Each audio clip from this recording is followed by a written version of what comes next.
চিতল মাছের লেজটাকে ছেঁচে নিয়েছি। এখন এটার ভিতর থেকে মাংসটা বের করব। দেখেন,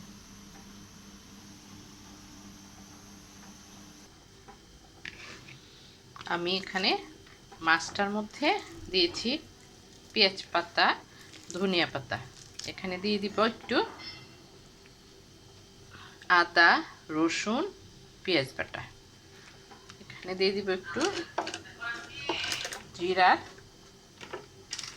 জিরার ফাঁকি দিব, কাঁচামরিচ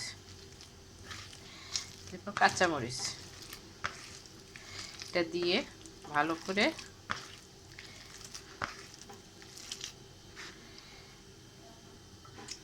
এটাতে দিয়েছি কাঁচামরিচ, একটু বোম্বে মরিচ দিয়ে, একটু হলুদ, 1 চিমটি শুকনো মরিচের গুঁড়া, একটু জিরার গুঁড়া, একটু ধনিয়ার গুঁড়া দিয়ে লবণ দিয়েছি, দিয়ে ভালো করে মাখিয়ে নিয়েছি।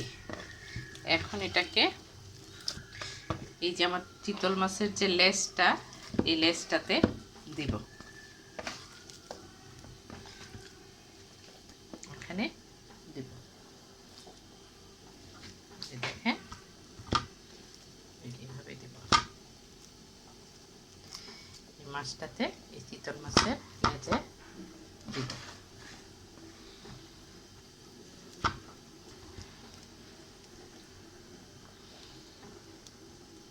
এটাকে আমি কুলকুল করে কুপ্তাও বানাইতে পারতাম, কিন্তু এই লেজটাতে এই চিতল মাছটা দিব। চিতল মাছের লেজ অনেক কাটা, খাওয়া যায় না, তাই এই মাছটাতে এটা। এখন এটাতে এভাবে উল্টে দিব।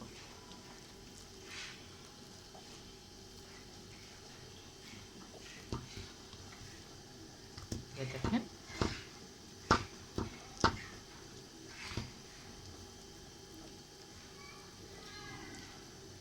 এখন এই চিতল মাছটাতে ভরে দিলাম। এখন এটা সুন্দর করে ভাজবো। এই যে দেখেন, আমার কুপ্তাটা ভাজা হয়ে গেছে। এখন এটাকে কাটবো। এই যে দেখেন, আমার কোপ্তাটা হয়ে গেছে। এটা আমি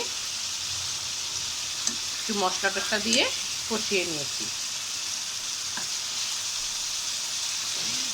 এখানে একটু হলুদ, জিরা, ধনিয়া সব কিছু দিয়ে, একটা টমেটো দিয়ে ভালো করে কষিয়ে তারপরে এই কুপ্তাগুলা দিয়ে দিয়েছি। এই যে দেখেন, আর দেখেন কালারটা কি সুন্দর হয়েছে। এখানে আর ধনিয়া পাতা দিব না, কারণ ধনিয়া পাতা কুপ্তাতে দিয়েছি। আল্লাহ হাফেজ।